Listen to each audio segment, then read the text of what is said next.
राधे राधे दोस्तों। आज हम आपको सुनाएंगे एक बूढ़ी माँ की बड़ी दुख भरी कहानी। माँ का चमत्कार देखकर जब बेटे बहुओं की आंखें फटी की फटी रह गईं। अगर आप हमारे चैनल पर नए हैं तो प्लीज हमारे चैनल को सब्सक्राइब करें, वीडियो को लाइक करें और शेयर करें।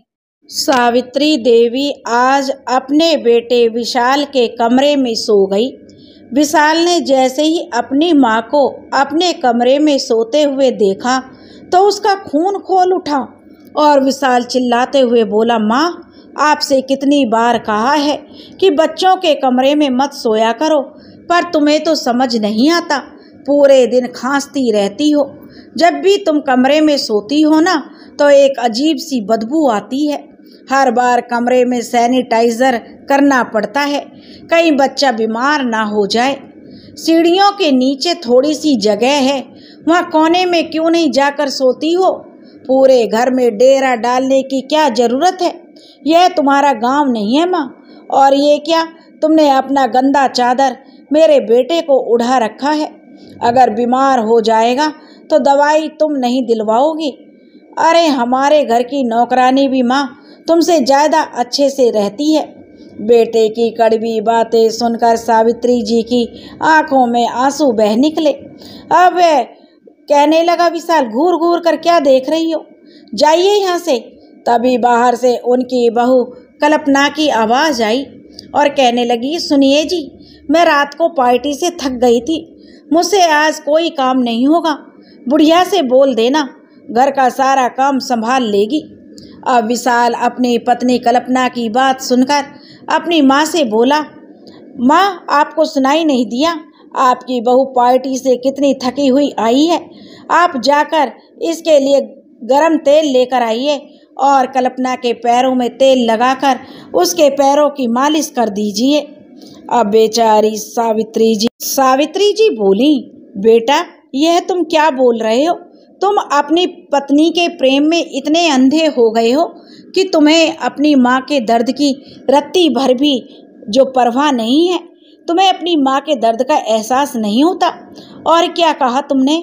आज माँ की चादर ओढ़ने से तुम्हारे बच्चे को इन्फेक्शन हो जाएगा, सिर्फ इसलिए कि बुढ़ापे में मुझे सर्दी खांसी रहती है। लेकिन मैंने तो कभी बचपन में तुझे खुद से दूर नहीं किया था विशाल। जब तुझे आए दिन खांसी, जुकाम, मलेरिया और ना जाने क्या क्या बीमारियां लगी रहती थी, मैंने तो कभी तुमको अपने आंचल से उतरने तक नहीं दिया था। और फिर तुम लोग अपने आप को पढ़े लिखे कहते हो। अगर पढ़ लिख कर इंसान तुम्हारे जैसा बनता है और बड़े होकर अपने माँ बाप के साथ ऐसा दुर्व्यवहार करता है तो लानत है तुम जैसे पढ़े लिखे बच्चों पर। इससे अच्छा तो बच्चे अनपढ़ रह जाएं, वही अच्छा है। कम से कम वो अपनी सभ्यता संस्कृति तो नहीं भूलते। क्या इसी दिन के लिए मैंने तुम्हें पाल पोस कर दुनिया में से जो अकेले लड़कर तुम्हें इस काबिल बनाया था कि तुम बुढ़ापे में अपनी माँ के आत्मसम्मान को तार तार कर दोगे? क्या कुछ नहीं किया बेटा मैंने तुम्हारे लिए, लेकिन आज तुमने अपनी पत्नी के आगे एक माँ के सम्मान को मिट्टी में मिला दिया। इतना कहकर सावित्री जी अपने कमरे में आ गईं और फूट फूट कर रोने लगी। क्या कुछ नहीं किया था उन्होंने अपने बेटे के लिए, लेकिन आज बेटे ने सारी हदें पार कर दी। सावित्री जी ने कितनी दिक्कतों का सामना करके विशाल को पाल पोस कर इस काबिल बनाया था कि यह तो उनका दिल ही जानता था। सौभाग्यवश पति की मृत्यु के बाद किसी स्कूल में सावित्री जी को आया की नौकरी मिल गई तो उनके बेटे विशाल को भी स्कूल वालों ने फ्री में पढ़ने का मौका दे दिया। स्कूल में ही एक कमरा रहने के लिए मिल गया था। ऐसे ही धीरे धीरे समय बीतने लगा। स्कूल में साफ सफाई करके उन्होंने अपने बेटे विशाल को पढ़ाया और नौकरी के बाद कल्पना से उसकी शादी कर दी। सोचा था कि बहू आएगी तो इतने सालों से जो उनके अकेलेपन का दर्द वो सहती आ रही थी वो ख़त्म हो जाएगा। लेकिन कोई कितना भी चाह ले, मिलना तो उतना ही है जितना नसीब में होता है। धीरे धीरे बहू ने उनकी दुर्दशा करनी शुरू कर दी, यहाँ तक कि नहाने धोने और खाने पीने पर भी पाबंदी लगा दी थी। आज बहू बेटे की शादी की सालगिरह थी और वह अपने घर के बाहर एक छोटी सी कोठरी में लेटी हुई आराम कर रही थी। सावित्री जी अपनी खटिया पर लेटी थीं, तभी दरवाजे पर एक जोर का झटका लगा। दरवाजा खुल गया। 2 आदमी सावित्री जी की खटिया समेत उठाकर एक किनारे पर कर दिया। सावित्री जी हड़बड़ाकर उठ बैठी और उनसे पूछने लगी, यह सब क्या हो रहा है? हमें इस कमरे का पंखा खोलने के लिए भेजा गया है। आदमी ने बोला, इसलिए तुम्हें हटाया है। अम्मा जी, एक आदमी ने जब बताया कि पंखा खोलने भेजा गया है, तब अम्मा जी बोली कि किसने भेजा है? तब वो कहने लगे, आपकी बहू ने। सावित्री जी ने कहा, जब तक कल्पना बहू उसके कमरे में आकर बोली, जल्दी खोलो पंखा, बाहर बरामदे में लगाना है, थोड़ी देर में मेहमान भी आने लगेंगे। तब सावित्री जी बोली, बहू ये पंखा खुलवाकर कहाँ ले जा रही हो? और फिर मैं यहाँ बिना पंखे के कैसे रहूँगी? कितनी गर्मी है। पहले मेरा कमरा छीन लिया, यह खटिया लगवा दी, जिससे मेरे कमर का दर्द बढ़ता ही चला जा रहा है, और ऊपर से आज अब यह पंखा भी नहीं रहेगा तो मैं कैसे सो पाऊँगी? सावित्री जी कहने लगी तो उनकी बहू कल्पना झल्लाकर बोली, ए बुढ़िया, तुझे जो ये छत और 3 पहर का खाना मिलता है ना, इसके लिए मेरा शुक्र मना। बिस्तर और पंखा चाहिए महारानी को। पता भी है कितना बिजली का बिल आता है, पर तुम्हें क्या पता होगा बुढ़िया, दिन भर पड़े रहना और चरना तेरा काम है। इसके अलावा तो तुझे और कुछ आता नहीं है, ना ही तेरे पास कोई काम है।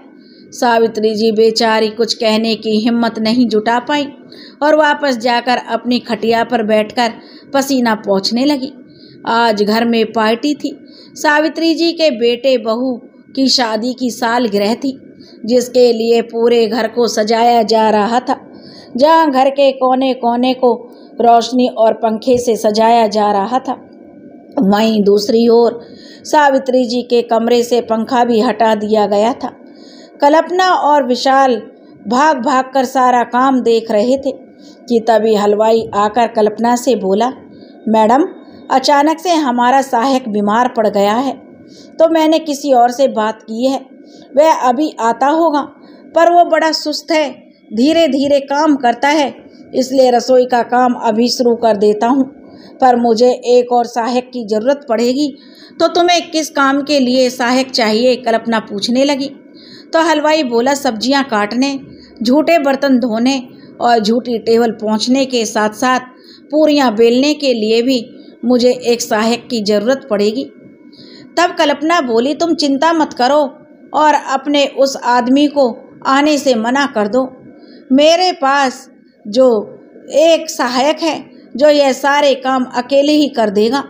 यह कहकर कल्पना थोड़ी देर में अपनी सासू माँ को ले आई और बोली, ये लो, ले आई तुम्हारी सहायक को। तब हलवाई बोला, अरे मैडम, कहाँ से ले आई आप इस बेचारी को? यह इतना काम कैसे करेंगी? काफ़ी बुजुर्ग हैं, इतने बड़े बड़े पतीले क्या ये धो पाएंगी?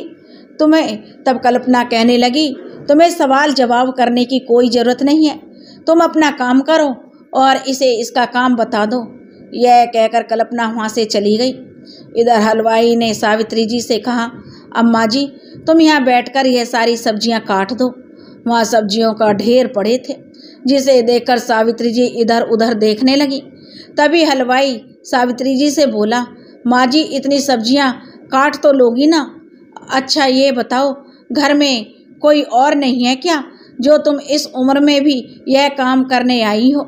हलवाई जो सावित्री से पूछने लगा। मानता हूँ, जो हलवाई कहने लगा, माँ जी, कोई काम छोटा बड़ा नहीं होता, पर आपने अपनी उम्र तो देखी होती।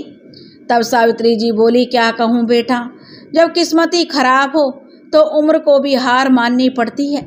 मुझे तो अभी यहाँ छोड़कर जो गई है ना, वह मेरी अपनी बहू है। तब हलवाई चौंक गया और बोला, क्या माँ जी, वह आपकी बहू है? मतलब जो घर की मालकिन है, जिसके यहाँ पार्टी है, वो आपकी बहू है? यह कैसे हो सकता है माँ जी? आप इस घर की मालकिन हो और मेरा मतलब तुम जो इस घर की मालकिन होकर नौकर का काम कर रही हो, पर क्यों माँ जी? उस हलवाई ने जो सावित्री जी को पूछने लगा तो सावित्री जी मायूस होकर बोली, मालकिन मैं एक बुढ़िया हूँ बेटा, जिस पर मेरे बेटे बहू मुझ पर एहसान कर रहे हैं। 2 वक्त की रोटी देते हैं तो क्या हुआ, फिर अगर वो चाहे बासी ही क्यों ना हो।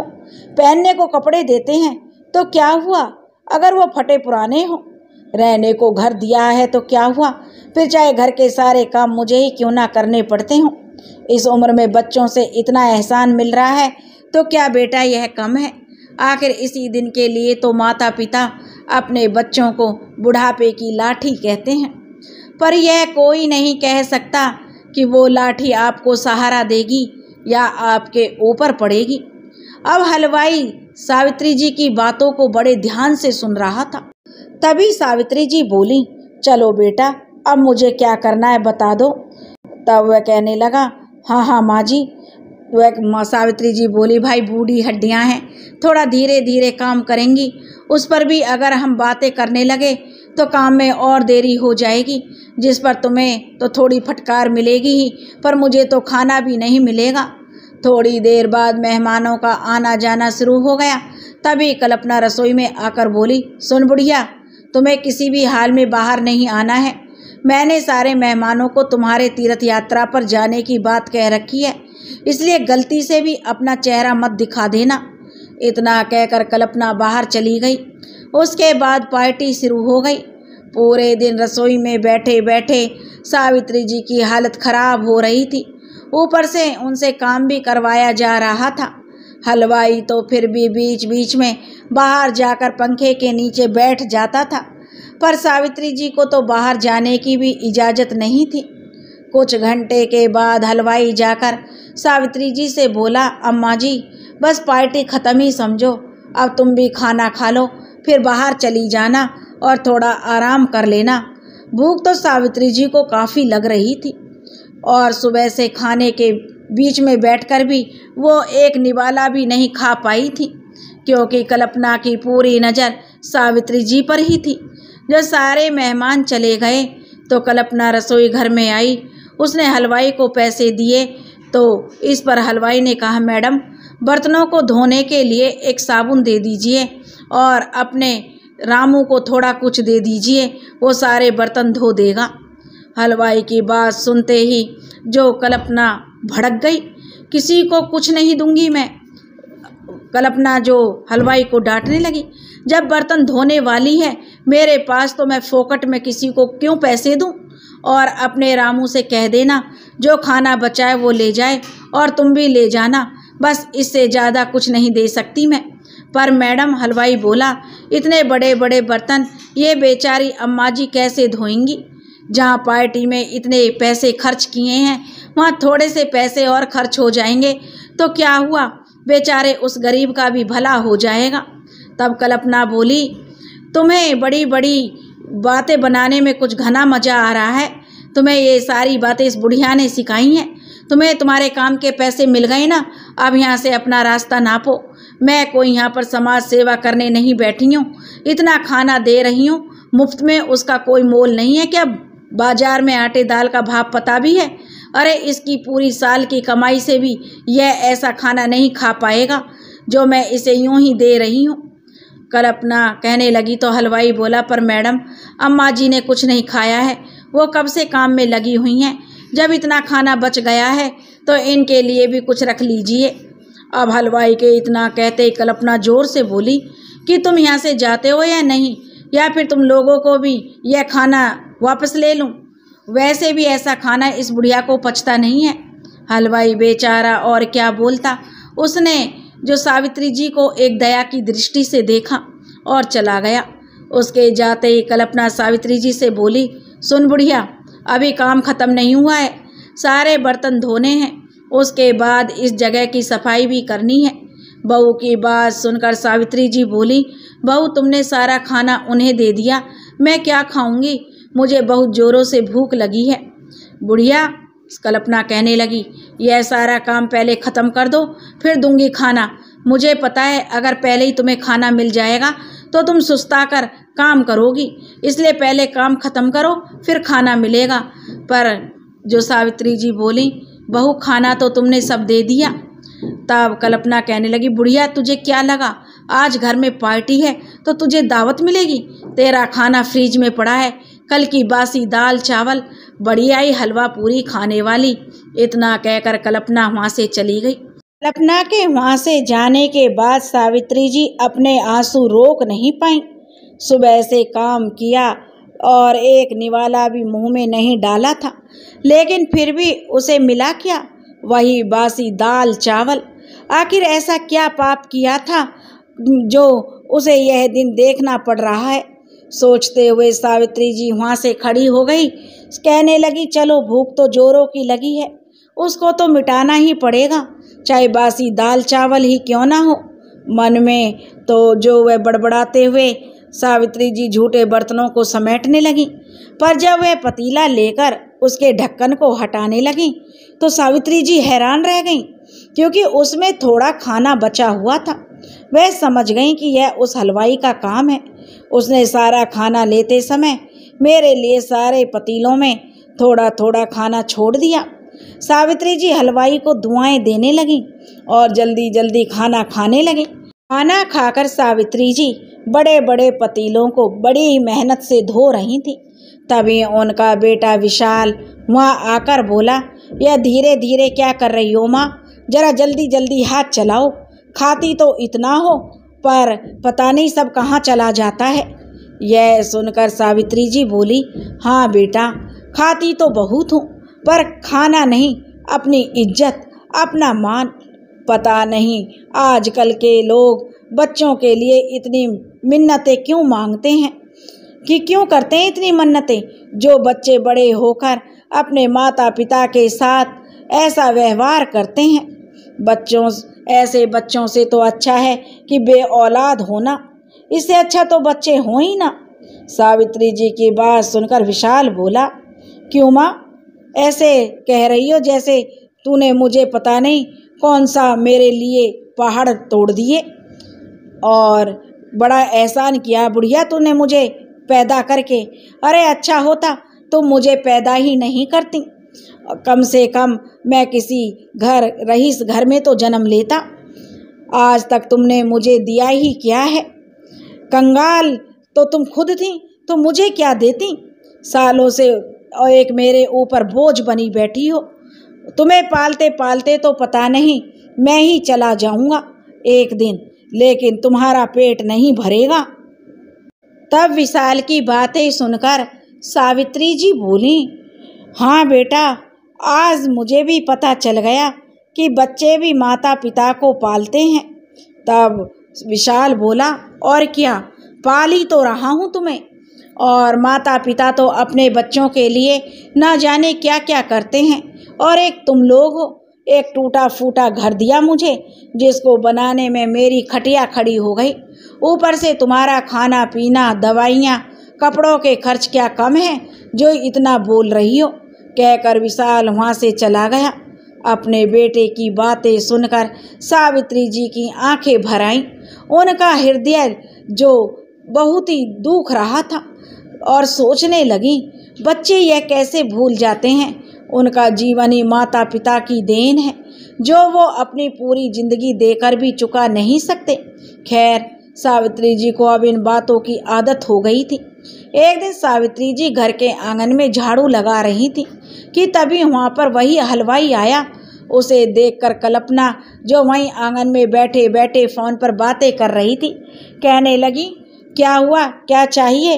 तो हलवाई बोला, वो उस दिन मेरी एक बड़ी कलछी शायद यहीं छूट गई थी, मैं वही लेने आया हूँ।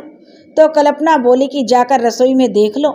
और ए बुढ़िया, कल्पना कहने लगी, तुम भी जाओ इसके साथ अंदर, देखना कहीं हमारा सामान चुरा कर ना ले जाए, कोई भरोसा नहीं है इन लोगों का। तो सावित्री जी हलवाई के पीछे पीछे रसोई में चली गई। रसोई में जाते ही हलवाई बोला, अम्मा सुनो, मैं तो यहाँ बस कलछी के बहाने से आया हूँ, दरअसल बात कुछ और है।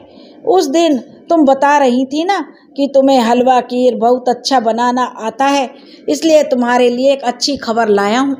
नवरात्रि चल रही है अम्मा, तो एक सेठ भंडारा करवा रहा है। अगर भंडारे में तुमने हलवा और खीर पूरी बना दी तो यकीन मानो तुम्हारा जीवन बदल जाएगा। पर मैं यहाँ से कहीं नहीं निकल सकती, सावित्री जी बोली, और वहाँ मैं कैसे जाऊँगी? मैं तो बेटे और बहू की गुलामी की ज़िंदगी से परेशान हूँ बेटा। अगर उन्हें मेरे इस काम का पता चलेगा तो वो मुझसे घर और बाहर दोनों जगह के काम करा कर जो मुझे पीस डालेंगे। ना बाबा ना, तुम तो रहने दो बेटा। मेरे लिए तुमने इतना सोचा, उसके लिए तुम्हारा शुक्रिया, पर मुझे अपना हुनर किसी को नहीं दिखाना। सावित्री जी ने कहा तो हलवाई बोला, अम्मा जी तुम यहाँ से कोई और बहाना बनाकर निकलना। देखो अम्मा जी, तुम अपने बेटे बहू की गुलामी क्यों करती हो? जब तुम्हारे पास कमाई होगी तो फिर तुम्हें किसी की गुलामी नहीं करनी पड़ेगी। जरा सोचो इस बारे में। और हाँ, यह लो मेरा नंबर, अगर करने का मन हो तो बस इस नंबर पर जो कॉल कर देना। और एक बात याद रखना अम्मा जी, यह कोई छोटा मोटा सेठ नहीं है। यह कहकर हलवाई कहकर जो वहाँ से चला गया। अगले दिन कल्पना सावित्री जी से बोली, सुन बुढ़िया, आज बस मेरे लिए ही खाना बनाना, ये आज बाहर ही खाएंगे, और तेरा तो कल का बच्चों का खाना फ्रिज में रखा ही है। अब सावित्री जी को तो हर रोज बासी खाना ही मिलता था, और आज कल्पना के ऐसा कहने पर सावित्री जी को बड़ा गुस्सा आया। वो खाना बनाकर मंदिर जाने के बहाने हलवाई को फ़ोन करके उसके काम के लिए हाँ बोल दिया। अब जब भी हलवाई कहता तो सावित्री जी वहीं चली जाती। उस सेठ के घर खीर बनाने के बाद वो इतनी प्रसिद्ध हो गई कि कई लोगों ने उन्हें अपने यहाँ पूजा में भंडारा बनाने का ऑर्डर दे दिया। वो अब ज़्यादातर मंदिर के बहाने घर से निकलने लगी। इस पर अब कल्पना को जो सावित्री जी पर शक होने लगा कि इतनी देर के लिए यह बुढ़िया कहाँ जाती है। फिर उसने सोचा कि चलो घर के काम करके ही तो जाती है, चाहे जहाँ जाना हो। उसने तो कभी ये सपने में भी नहीं सोचा होगा जिस बुढ़िया को वो कंगाल अपशगुनी मनहूस कहती थी वह इतना कुछ कर सकती है। इसी तरह कुछ महीने बीते और सावित्री जी की प्रसिद्धि होती चली गई। एक दिन विशाल घर आकर कल्पना से बोला, सुनो, मुझे बिजनेस में बड़ा घाटा हो रहा है। ऐसा ही चलता रहा तो मुझे डर लग रहा है कि जल्दी यह घर बेचना पड़ेगा। हाँ, पर यह घर बेचकर, कल्पना कहने लगी, हम कहाँ जाएंगे? तब विशाल बोला कि मैंने एक किराए का मकान देख रखा है, हम उसमें चलेंगे और इस बुढ़िया को वृद्ध आश्रम में छोड़ देंगे। हम दोनों अपना घर चला लेंगे, इस बुढ़िया का कौन बोझ उठाएगा। अगले दिन विशाल ने सावित्री जी से कहा, चलो माँ, तुम्हें वृद्ध आश्रम छोड़ना है। अब ये घर मैं किसी को बेच रहा हूँ तो किराए के घर में मैं तुम्हारा बोझ नहीं उठा सकता। आज तुम्हारी वजह से मेरी यह हालत हुई है। कंगाल तो तुम मुझे थी ही, मुझे भी कंगाल बना दिया। हमेशा मेरी बरकत तुम्हारी वजह से नहीं हो पाई माँ। ठीक है, सावित्री जी बोली, बेटा तुम लोग जहाँ जाना चाहते हो जाओ। सावित्री जी हाथ जोड़कर बोली, पर बेटा बस 15 दिन की मोहलत दे दो, मैं अपने रहने का इंतजाम कर लूँगी, फिर मैं खुद ही चली जाऊँगी। अब उनके बेटे विशाल ने सोचा, चलो ठीक ही है, खुद ही बुढ़िया कहीं चली जाएगी तो कोई मुझ पर उंगली भी नहीं उठाएगा। अब सावित्री जी चोरी चुपके लोगों के घरों में खाना बनाने जाती। उस बेचारे हलवाई ने सावित्री जी का एक बैंक अकाउंट खुलवा दिया था। एक दिन उस हलवाई ने बताया कि दिल्ली में एक बहुत बड़ा आयोजन होगा, बहुत सारे लोग वहाँ पर अपने अपने तरीके का ट्रेडिशनल खाना बनाएंगे और जिनका खाना ज़्यादा पसंद आएगा उसे 5 लाख रुपए का इनाम दिया जाएगा। यह सुनते ही सावित्री जी की आंखों में एक अजीब सी चमक आ गई। उसने हलवाई से कहकर वहाँ जाने के लिए हाँ बोल दिया और जाने की तारीख तो सावित्री जी को हर रोज की तरह चुपके से मंदिर का बहाना लेकर जो निकल गई और अपने साथ कुछ कपड़े लेकर वो वहाँ गई। उस हलवाई के साथ ही सावित्री जी दिल्ली के लिए रवाना हो गई। 2 दिन बाद आयोजन था। सभी लोग अलग अलग प्रकार के व्यंजन बना रहे थे। सावित्री जी ने वहीं 4 ईंटों का एक चूल्हा जमाया, उसमें कोयला जलाया और दाल बाटी, मक्के की रोटी, सरसों का साग, खीर पूरी, सभी देसी आइटम बनाए थे। कुछ समय बाद बड़े बड़े लोगों ने खाना टेस्ट करना शुरू किया तो सारी भीड़ सावित्री जी के खाने पर टूट पड़ी। लोगों को उनका सरसों का साग, बाटी, दाल, खीर, पूरी इतना पसंद आया कि लोग उंगलियां चाटते रह गए। यह देखकर सावित्री जी की आंखें भर आईं। सावित्री जी को स्टेज पर बुलाकर 5 लाख रुपए की धनराशि मिली तो पूरा हॉल तालियों से गूंज उठा। वो कहते हैं ना कि किस्मत बदलते देर नहीं लगती। आज सावित्री जी की किस्मत भी बुलंदियों को छूने को तैयार थी। 5 लाख के साथ साथ उन्हें वहाँ रहने की भी सुविधा दी गई। अब सावित्री जी ने ठान लिया था कि अब वो यहीं रहकर अपना गुजारा करेंगी, क्योंकि घर वापस गईं तो बेटे बहू उनकी सारी धनराशि छीन लेंगे। उन्होंने हलवाई के साथ मिलकर वहीं पर एक रेस्टोरेंट खोल लिया और महीने बीते, फिर साल बीते। ऐसे ही दिनों दिन सावित्री जी का नाम अखबारों में भी चर्चित होने लगा। उनका देसी खाना मशहूर होने पर वो टीवी पर और मोबाइल पर उनके इंटरव्यू तक आने लगे। एक दिन सावित्री जी के बेटे बहू घर पर थे। उनका 10 साल का पोता मोबाइल पर शॉर्ट्स देख रहा था। उसी समय सावित्री जी का इंटरव्यू का शॉर्ट्स वीडियो उसके सामने आया।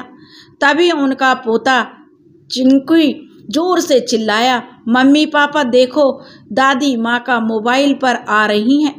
दोनों ने सोचा कि बेटा हंसी कर रहा होगा, लेकिन जब चिंकी चिल्लाता रहा तो दोनों उठकर चिंकी के पास आए और जैसे ही दोनों ने मोबाइल देखा तो उनके पैरों तले जमीन खिसक गई। उन्होंने तो सपने में भी नहीं सोचा था माँ इतना बड़ा नाम कमाएगी। उन्हें तो लग रहा था कि माँ इतने सालों में कहीं मरा गई होगी। उन दोनों के मन में लालसा जागी, क्योंकि वे लोग तो किराए के मकान में ही रहते थे। कुछ दिन बाद माँ का पता करके वे पति पत्नी दोनों माँ के पास पहुँचे। वही कंगाल माँ के ठाट बाट देखकर उनकी आंखें फटी की फटी रह गई। सावित्री जी साड़ी पहने, हाथों में आईफोन और घड़ी पहने हुए बहुत सुंदर लग रही थी, जिन्हें पहले बेटे बहू ने उन्हें भिखारी की तरह रखा था। दोनों माँ को देखकर उनके पैरों में गिरकर गिड़गिड़ाते हुए बोले, माँ हमें माफ़ कर दीजिए, हमसे बहुत बड़ी गलती हो गई। हमने तो आपको यूं ही गवार जाहिल कंगाल समझ लिया था, लेकिन आप तो कोहिनूर का हीरा निकली। तो सावित्री जी ने दोनों को पहचानने से इनकार कर दिया और बोली, तुम हमारे मेहमान हो और हमारे कल्चर में सिखाया जाता है कि मेहमान भगवान के समान होता है, इसलिए खाना खाकर जाना। तुम्हारी तरह भूखा नहीं मार रही हूँ। और हाँ, आज तुम्हारी कंगाल माँ तुम्हें कुछ पैसे दे रही है जो मेरे पोते की पढ़ाई के लिए हैं। उसे एक नेक इंसान बनाना, उसे अपनी तरह मत रखना। आखिरकार दोनों बेटे बहू अपना सा मुँह लेकर वहाँ से चले गए और सावित्री जी वहीं रहकर अपनी ज़िंदगी गुजर बसर करने लगी। दोस्तों, आपको यह कहानी पसंद आई हो तो प्लीज़ हमारे चैनल को सब्सक्राइब करें, वीडियो को लाइक करें और शेयर करें और कमेंट्स करके हमें बताएं आपको यह कहानी कैसी लगी। राधे राधे।